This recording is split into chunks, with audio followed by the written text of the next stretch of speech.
Right, I've done your storyboards of the guard scene, and I mainly did it because I was thinking about it and I thought of a way that I thought, for me personally, it'd be nice to happen. Obviously it's not all set in stone, I just want to see what your thoughts are.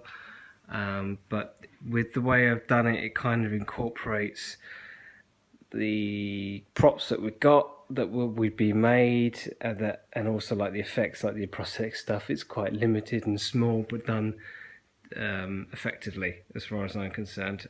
Also establishes a few things for later on, so it's not so much of a ball ache doing it later on. So yeah, right, so okay, I'll start. So this all happens outside the main room where David and Rebecca are having a little tiff, and it's just the stuff for the guards. There is no kind of this, obviously we're going to punch back to what's going on there in between all these scenes, but this is just kind of the shots I thought might be nice to get for the guard scene. Right, so okay, we have a light guard. This is the light guard, this is the heavy guard. Heavy guard has a big old gun, maybe a backpack, big chain fed thing, and be like a bigger bloke, so probably be like Chris, a stockier bloke. The light guard is the one who's in control. He's got a smaller gun and is a bit smaller. Okay, so they've just come outside the room. Light guard is telling the heavy guard to go on his perimeter duty, just guarding. So then we come to him, going down, just going to where he needs to be, and then his attention, he hears a noise and his attention is broken because he hears this noise down an adjacent hallway. At that point, he engages his gun. Doesn't make it fire, he just makes it electronically whir. And I thought this would be nice just to build up suspense and just make some, I don't know, just gives it a bit, the guard a bit more gravitas, I suppose. But yeah, I thought this kind of whirring through all this bit would be really nice. So he looks down the hallway where he thinks the sounds come from. Then just after that we have a shot of Nathan kind of rising out the darkness. It's the first time we see him properly in his armour, so it's quite dark, but I wanted kind of like he's holding back and waiting, but I think it'd be nice to have the form that comes out of darkness quite rising up, quite elegant, and his light could turn on as well, and this is kind of happening behind this guard. So at that point Nathan actually appears out over the top of this heavy guard's shoulder, and that's insinuated he's killed. We don't see him die, but we hear his minigun like scream with, like a big loud gunfire noise. And then the light guard hears this, tries to communicate him with his kind of, his radio communication device inside of his head, fails, so he goes to investigate and see what happens to his mate.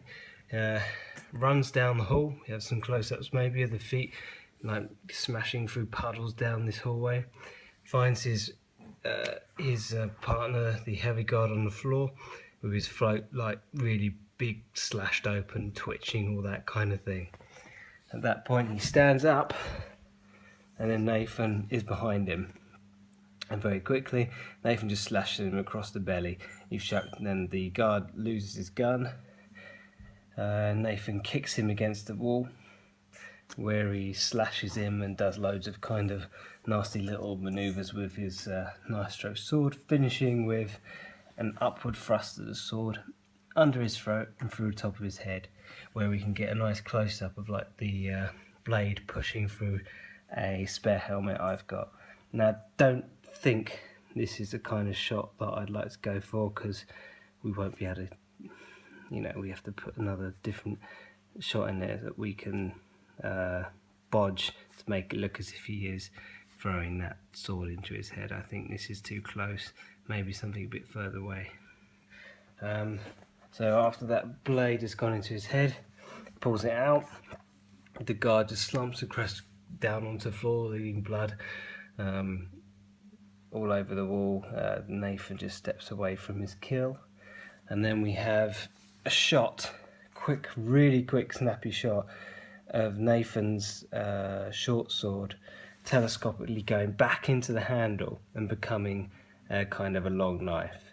And I think it'd be nice to do here because it establishes it way before we have to use it again with the kill at the end of David and Nathan's scene.